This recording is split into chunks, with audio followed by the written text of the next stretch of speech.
Todavía me acuerdo perfecto de esa cena familiar.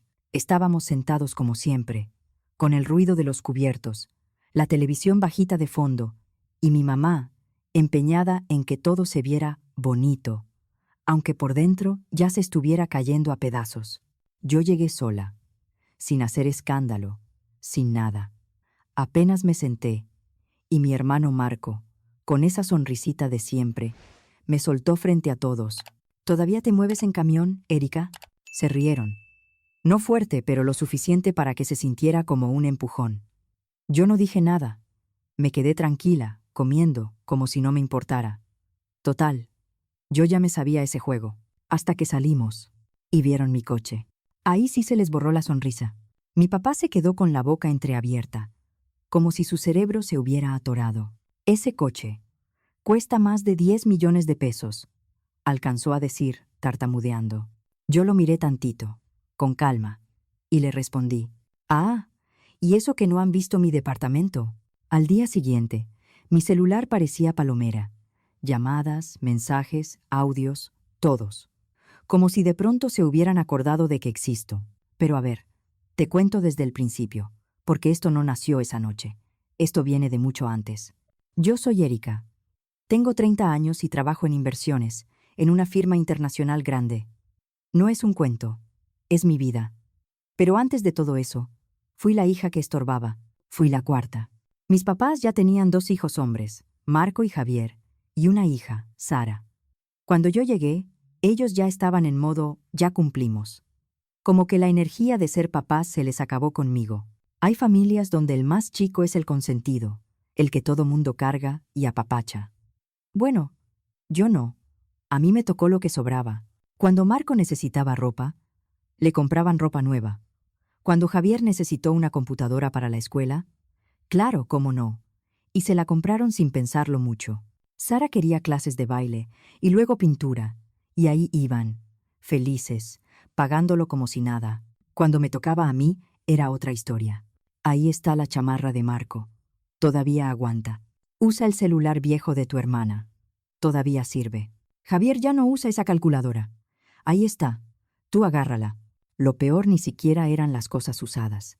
Era el trato, la atención, la emoción que sí guardaban para los otros, y conmigo parecía que se les perdía. Cuando Marco entró al equipo representativo de la preparatoria, hicieron fiesta, fotos, comida. Mi mamá emocionadísima hablando con las tías, como si su hijo hubiera ganado un premio nacional. Cuando a Javier lo aceptaron en la universidad que quería, igual. Nuestro hijo, qué orgullo. Mis papás invitando a la familia, presumiendo. Cuando Sara expuso un par de cuadros en una galería chiquita, mi mamá armó una reunión y llevó a todos a ver el talento de su hija. Yo, a los 15, gané la fase estatal de una olimpiada de matemáticas. Traía mi diploma, feliz, con las manos temblándome poquito de emoción. Se lo enseñé a mis papás esperando, no sé, aunque fuera un abrazo. Mi papá ni levantó mucho la vista. Ah, qué bueno. ¿Y mi mamá? Con el mismo tono con el que te piden que pases la sal, me dijo, «Qué padre, mi amor. Oye, ¿puedes ayudarle a tu hermana con su tarea de álgebra?» A los 16 ya entendí cómo estaba la cosa. Nadie me iba a dar nada. Si quería algo, me lo iba a tener que sacar yo sola. Me conseguí trabajo después de la escuela en una tiendita de comida preparada, de esas donde te la pasas de pie, cortando, atendiendo, limpiando. Pagaban lo mínimo, pero era mío. Y por primera vez sentí que tenía algo que me pertenecía. Lo primero que compré con mi propio dinero fue un celular. No uno de lujo. Uno sencillo, nuevo, que servía y no estaba estrellado como el que me habían dejado heredado. Mis papás hasta presumían que yo trabajara. Mira a Erika, bien independiente. Es muy madura para su edad. Lo decían como elogio. Pero yo sabía lo que significaba. Era su forma bonita de decir, «Qué bueno, así ya no nos toca preocuparnos por ella». Cuando cumplí 18 y estaba por salir de la preparatoria, yo ya sabía lo que venía. A Marco le pagaron la universidad, a Javier también. Sara era un año mayor que yo, y también le pagaron todo, colegiatura, materiales, transportes, lo que hiciera falta. Yo me senté con mis papás una tarde, en la sala, para hablar de mi plan. Traía números, opciones, todo. Mi papá respiró como si le pesara. Erika, tenemos que ser honestos contigo. Ahí me cayó el golpe que yo ya había visto desde lejos.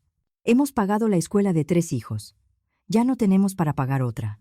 No me sorprendí, la verdad. Yo llevaba años guardando lo más que podía del trabajo, justo porque sabía que esto iba a pasar. Pero aunque lo esperes, duele. Duele porque lo dicen como si fuera, ¡ay, qué mala suerte! Como si el dinero se les hubiera desaparecido solo y no fuera una decisión. Mi mamá, todavía con su sonrisa de tranquila, remató. Pero tú eres muy lista y bien trabajadora. Seguro encuentras la manera. Ahí me tragué el coraje. Sí, gracias, mamá. Ese último año de preparatoria me puse en modo intenso. Ya sacaba buenas calificaciones, pero me fui más allá. Me metía a actividades, a lo que fuera que se viera bien. Ayudaba con asesorías de matemáticas, hacía voluntariado, juntaba cartas, todo. Me volví la candidata perfecta para una beca. Y sí funcionó. Me aceptaron en una universidad privada con buen programa de negocios, por Santa Fe, con una beca del 70%, pero el 30% restante, más inscripción, libros, materiales, transporte, comidas, todo eso seguía siendo mucho. Mis números no daban, aunque trabajara. Entonces hice algo que me costó mucho. Marqué a mi tía Lidia. Ella era hermana de mi papá. Siempre fue distinta. No tuvo hijos, se enfocó en su carrera, le iba bien. Vivía por la zona de Metepec y venía poco a las reuniones, pero cuando venía, al menos me veía a mí. Eso ya era muchísimo. Cuando contestó, yo respiré hondo. Tía, necesito pedirte ayuda con algo, y entiendo si me dices que no. Le expliqué todo. La beca, lo que faltaba, que mis papás no iban a aportar. Le dije que se lo pagaba después, por transferencia, como pudiera, y con un extra si ella quería. Se quedó callada un rato. Yo sentía el corazón en la garganta, y luego dijo, bajito pero firme, Erika, yo he visto cómo te han tratado toda la vida. Claro que te voy a ayudar. No me pagues ahorita. Tú enfócate en estudiar. Ahí me quebré. Lloré al teléfono como una niña chiquita, porque por fin alguien en esa familia me estaba sosteniendo tantito. Y aún así, ese momento me lo arruinaron. Colgué y bajé corriendo, emocionada, a contarles a mis papás que ya estaba resuelto lo de la universidad. Estaban en la cocina con Marco, que acababa de terminar la carrera en una universidad privada carísima. Y afuera, en la cochera, había un coche nuevo con moño rojo. Un coche nuevo, para él. Mi papá estaba diciendo, orgullosísimo, felicidades, hijo, te lo ganaste. Marco se reía, tomándose fotos, como si hubiera descubierto el fuego. Yo me quedé ahí, parada, con la noticia atorada en la boca. Ya conseguí cómo pagar mi universidad, intenté decir. Nadie me escuchó. Entonces se me ocurrió algo, de esas ideas medio tontas que solo se te ocurren a los 18 cuando ya traes todo atravesado. Marco, dije, ya que tienes coche nuevo, ¿me podrías dejar el tuyo? Para moverme a la universidad me ayudaría muchísimo. Marco me volteó a ver como si le hubiera pedido algo ofensivo. ¿Es neta? Pues, sí, me serviría. Ni de chiste, dijo. Lo voy a vender. Necesito ese dinero para el depósito del departamento. Pero soy tu hermana, le dije, y la voz me salió más delgada de lo que quería. Y te estuve ayudando con economía como 2 años. Se rió. Erika, toma el camión como todos. Te va a hacer bien.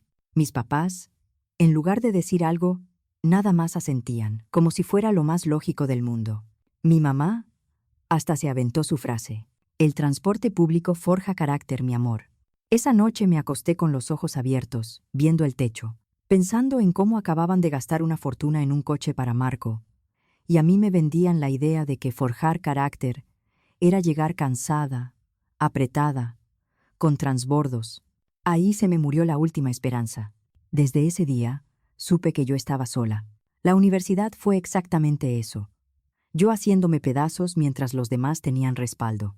Para ahorrar, me quedé viviendo con mis papás, pero eso significaba levantarme antes de las 6:30 y moverme en camión, metro, lo que tocara, para llegar a Santa Fe. Si salía temprano, todavía. Si me agarraba hora pico, Se me iban casi 2 horas. Me acostumbré. ¿Qué más? Estudié negocios con enfoque en inversiones. Y para pagar libros y lo que faltaba, me conseguí trabajo en una cafetería cerca del campus. Ahí conocí a Antonio, el encargado, un señor ya grande, de esos que no presumen, pero saben. Me acomodaba horarios, me dejaba sentarme a estudiar cuando estaba tranquilo el lugar y a veces me explicaba cosas. Un día, mientras yo batallaba con una tarea, me dijo: «Yo trabajé años en un banco, antes de poner esto». Y luego, viéndome serio, soltó: «Tú vas a llegar lejos, Erika. Se te nota. Traes hambre». Y sí, hambre tenía. Hambre de que la vida me diera aunque fuera lo que a los otros les regalaron. Mientras mis compañeros salían el fin de semana, yo estaba trabajando o estudiando. No tuve vida universitaria, tuve metas. En la casa, mientras tanto, todo se volvió más raro. Marco se casó con su novia de la universidad. Boda grande, como era de esperarse. Mis papás pagaron casi todo. Luego Javier dijo que quería irse a vivir con su novia, y mis papás le ayudaron a encontrar departamento y hasta le compraron muebles. Sara también se fue después, con apoyo completo. Y aunque los tres ya no vivían ahí, regresaban a cada rato. Comidas de domingo, visitas entre semana, celebraciones, lo que fuera. Y cada vez que llegaban, mis papás se iluminaban como si fuera una fiesta. Mi mamá decía, sin pena, cuando entraban: «Ya llegaron mis hijos». Y yo ahí sentada en la mesa, con la laptop abierta, haciendo tareas o revisando algo, como si yo fuera parte del mueble. Me gradué, pero a mí me tomó más tiempo. No fueron 4 años redonditos, fueron 5, porque trabajaba y a veces tenía que bajar carga para no reventar. Cuando por fin terminé, lo hice con honores. Y además ya tenía trabajo asegurado en una firma internacional de inversiones. En la ceremonia, cuando pasé al frente, mis papás aplaudieron, pero poquito, como quien aplaude en un evento donde ni ubica bien a quién le toca.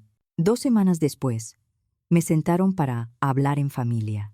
Mi papá empezó con voz seria: «Erika, ya tienes 23. Creemos que ya es momento de que busques tu lugar». Me le quedé viendo. «Perdón, ya estás grande», agregó mi mamá. «Tú siempre has sido más madura, más autosuficiente». Traducción: «A ti nunca te cuidamos, así que no vamos a empezar ahora». Les recordé que Marco se quedó más tiempo, que Javier también, que Sara apenas se había ido. Ni les importó. Me dieron 2 semanas. Busqué un estudio del otro lado de la ciudad, chiquito, pero mío. El día de la mudanza fue un flete, y yo. Mis papás no ayudaron, ni me pidieron la dirección. Me instalé sola, como siempre, y aquí es donde se pone peor. Después de que me fui, dejaron de invitarme a todo. La convivencia familiar de fin de noviembre, Navidad, cumpleaños, Semana Santa. Nada, ni un mensaje. Al principio pensé que era un descuido, que se les había ido. 1 vez, 2. Pero luego vi que no era accidente, era decisión. Mientras tanto, Marco, Javier y Sara sí estaban en todo. Fotos bonitas, sonrisas, familia unida, historias en Instagram, abrazos. La primera convivencia de fin de noviembre después de que me fui, yo estaba en mi departamento comiendo comida china para llevar, viendo en el celular cómo ellos estaban en la mesa grande, riéndose como si yo nunca hubiera existido. Me dolió más de lo que quería aceptar.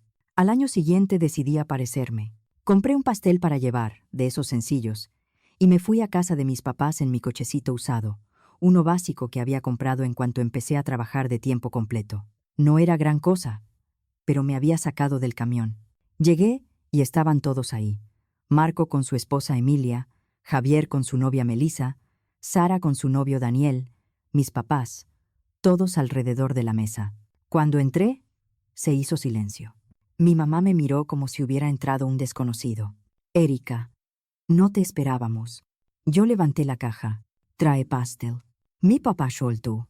«Ah, qué bien». Me senté y fue como sentarme a la mesa de alguien más. Hablaban encima de mí, alrededor de mí, sin incluirme. Marco contando de su ascenso, Javier hablando de su maestría, Sara presumiendo una exposición. Cuando alguien me dirigía la palabra, era con una cortesía falsa, como si yo fuera una vecina que pasó por accidente. Sara, Con sonrisa apretada, me dijo, ¿y qué tal tu departamentito? Bien, respondí. Javier, con esa facilidad de picar donde duele, preguntó, ¿y sigues moviéndote en camión? Marco soltó una risita. Mis papás se quedaron callados, dejándolo pasar. Yo ayudé a levantar la mesa. Dije, gracias, y me fui. Nadie me detuvo. Nadie preguntó cuándo nos veíamos. Y ya. Ese fue el último día que yo me aparecí sin invitación. Después de eso, no me buscaron. Ni una sola vez. Yo tampoco los busqué. Y así, como si nada, dejamos de existir en la vida del otro. Pasó más de un par de años así, sin una llamada. Yo me metí de lleno al trabajo. Me fue bien. Me ascendieron. 2 veces. Le devolví a la tía Lidia todo lo que me ayudó, por transferencia, peso por peso, y con un extra porque me cambió la vida. Con el segundo ascenso, cambié el coche usado por uno de lujo, de esos que aquí cuestan millones. No por presumir, sino porque por primera vez podía elegir algo solo para mí. También me compré un departamento en una zona buena de Ciudad de México, con hipoteca, pero mío. Viajé un par de veces a Europa. Fui armando una vida que sí me gustaba. Y entonces, una tarde, sonó mi celular. Era mi mamá. «¿Erika?», dijo como si ayer hubiéramos desayunado juntas. «Escucha, tu tía abuela Dorotea viene este fin de semana. Cumple 90 y quiere ver a toda la familia junta. Tienes que estar aquí el sábado a las 6 para cenar». La tía abuela Dorotea. Yo apenas la recordaba. Una señora ya muy grande, que vivía en Guadalajara y mandaba tarjetas de cumpleaños cuando yo era niña. Yo empecé. «No creo poder. Esto no es opcional», me cortó. Ella pidió vernos a todos. «No nos vayas a dejar mal». Y colgó. Me quedé viendo el celular con un coraje frío. Años sin hablarme, y ahora querían que yo llegara a actuar como familia feliz para una visita. Mi primer impulso fue ignorarlos, pero luego pensé en lo que había cambiado mi vida desde aquella convivencia horrible. Yo ya no era la misma.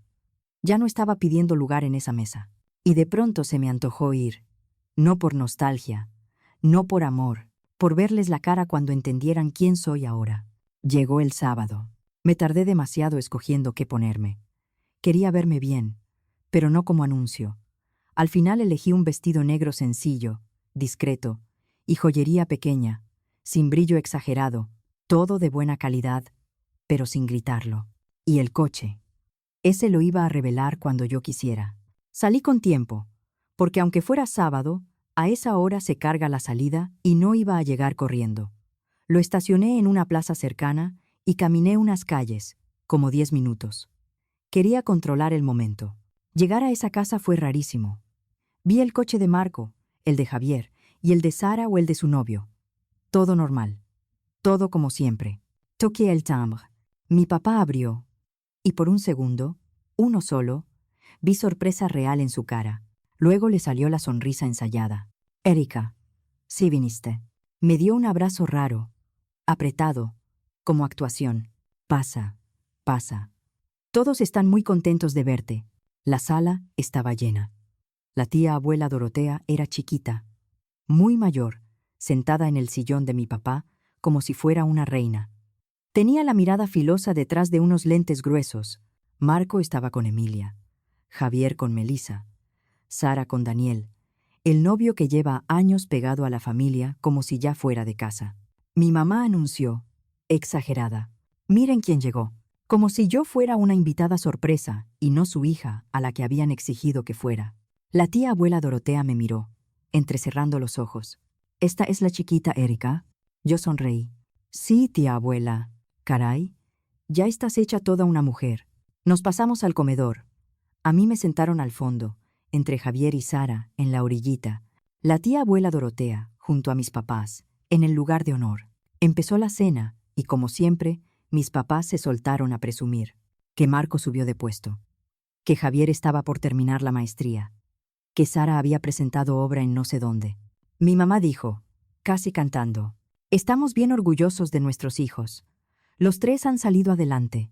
Los 3». Yo respiré despacio. Mis hermanos empezaron el jueguito, pero con sonrisas, para que la tía abuela no se diera cuenta. Sara, con voz dulce, me dijo, «Me encanta tu vestido, Erika. Bien sencillo, muy minimalista.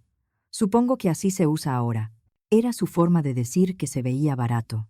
Yo solo respondí. Gracias. Javier se metió, como si fuera broma inocente. Oye, Erika, vi que llegaste caminando. ¿Sigues moviéndote en camión? Marco se rió. Yo me acuerdo cuando me pidió mi coche. ¿Se acuerdan? Y Javier. Encantado. Sí. Y mis papás le dijeron que el transporte público forjaba carácter. Se carcajearon bajito. Incluso mis papás sonrieron, como si esa historia fuera chistosa y no una de las cosas más injustas que me han hecho. Yo seguí comiendo, tranquila. Por dentro lo que sentía no era tristeza, era una calma rara, como si por fin los viera tal cual son. Ahí seguían, con el mismo ego chiquito, burlándose de algo de hace años como si eso les diera valor. La tía abuela Dorotea había estado callada casi toda la cena, observando. De pronto se volteó hacia mí. Erika, mija, he oído mucho de tus hermanos, pero nadie dice qué haces tú. ¿A qué te dedicas? Se hizo silencio. De esos silencios que pesan. Yo sentí las miradas encima. Respondí simple, sin adornos. Trabajo en inversiones. En Goldman Sachs. La cara de mi papá fue un poema. Como que intentó acomodar esa información y no le cupo. Mi mamá se quedó con el tenedor a medio camino. Mis hermanos ya no sabían si seguir con la burla o tragarse el orgullo.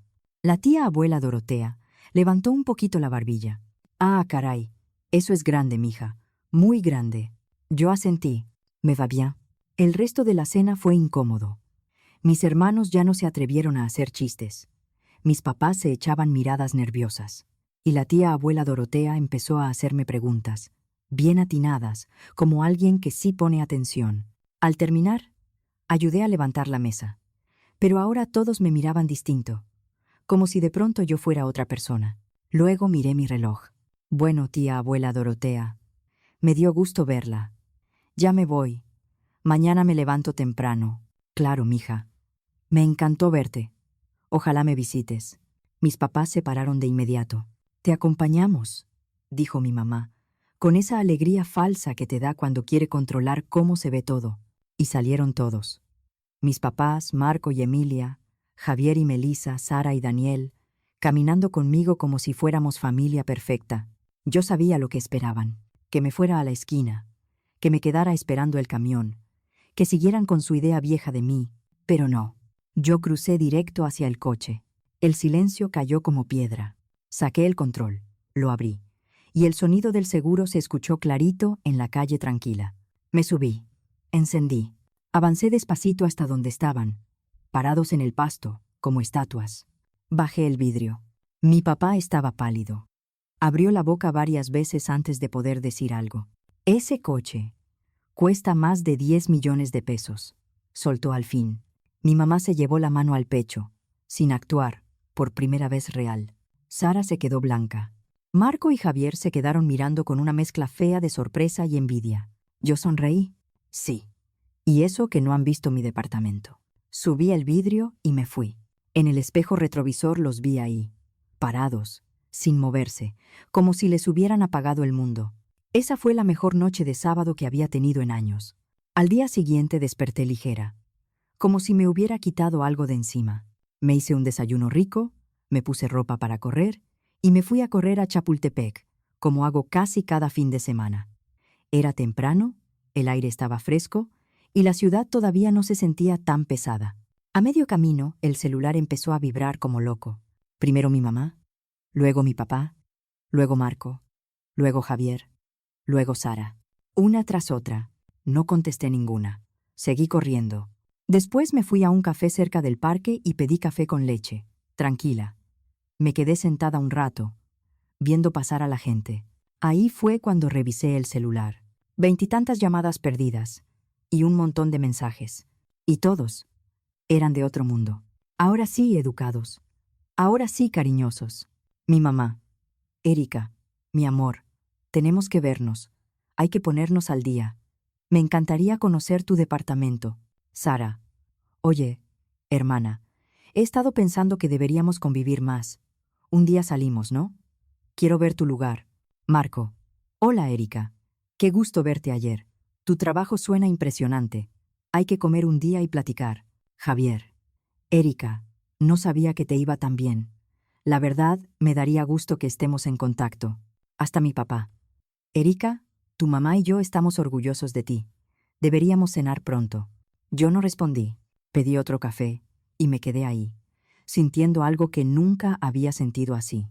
Pasaron 2 semanas y los mensajes siguieron, cada vez más insistentes. Mi mamá dejó audios llorosos diciendo que me extrañaban, que siempre supieron que yo era especial. Marco empezó a mencionar inversiones, a preguntar cosas, como si mi carrera fuera un servicio familiar. Sara insinuó que deberíamos hacer un viaje de hermanas a un lugar caro, como si eso borrara años de desprecio. Yo borraba todo. Una tarde, al salir del trabajo, los vi. En el estacionamiento, junto a mi coche. Mis papás. Mi mamá levantó la mano como si me estuviera esperando para llevarme a casa. Erika, yo solté el aire, sin ganas de armar escena ahí. Hay un café cruzando la calle, vamos. Caminamos en silencio. Yo pedí lo de siempre. Ellos pidieron café negro. Nos sentamos. Y yo los miré sin prisa, esperando el verdadero motivo, porque yo ya no me tragaba sus discursos. Mi mamá empezó con voz dulce. Queremos que sepas lo orgullosos que estamos de ti. Siempre fuiste bien independiente, bien enfocada. Nosotros sabíamos que ibas a lograrlo. Casi me río. No por chiste, por descaro. Luego siguió. Sabemos que cometimos errores cuando eras más chica, pero queremos arreglarlo. Queremos que vuelvas a ser parte de la familia. Yo me quedé callada. Y entonces, llegó. Mi mamá acomodó la bolsa, nerviosa. Mira, Marco y Emilia están pensando en hacer una celebración grande. Y Sara, pues, ya lleva años con Daniel, y también se ve que pronto. Mi papá carraspeó. Las bodas cuestan. Y como a ti te va tan bien, pensamos que podrías ayudar. Los miré fijo. ¿Ayudar cómo? Mi mamá sonrió, como si estuviera proponiendo algo bonito. Con una parte de los gastos. Sería una forma de reconectar, demostrar que quieres estar con nosotros. Ahí sí me reí. Pero de verdad. Me salió una risa que hizo que la gente volteara. Me limpié una lágrima que ni era de tristeza. Era de coraje y de incredulidad. Entonces déjenme entender, dije, bajando la voz. ¿Quieren que yo pague la boda de Marco y la de Sara para ganarme mi lugar en una familia que me corrió, me ignoró años y ni siquiera se acordó de mí hasta que vio que tengo dinero? Mis papás se movieron incómodos. Mi mamá intentó. ¿No es así? Sí es así. Le corté. Tranquila. Me incliné tantito hacia ellos. Ahí entendí todo.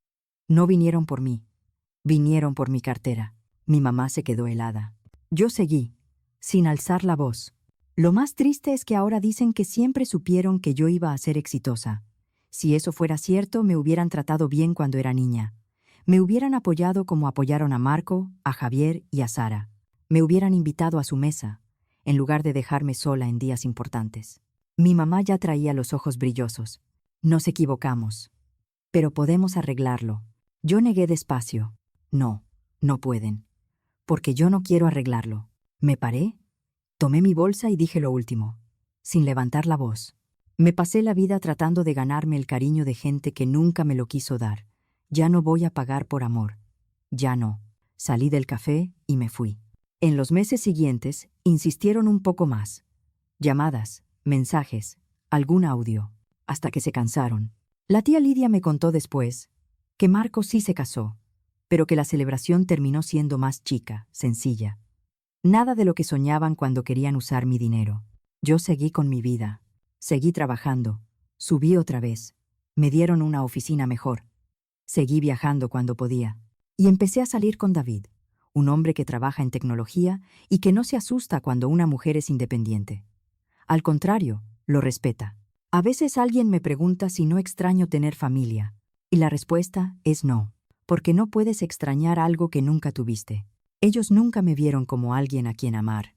Me vieron como carga cuando no tenía nada, y como cajero cuando creyeron que ya tenía suficiente. Hoy tengo 30 años. Vivo en un departamento bonito en Ciudad de México. Manejo un coche que la mayoría solo ve en fotos. Pero lo más importante no es eso. Lo más importante es que estoy rodeada de gente que sí me quiere por quien soy.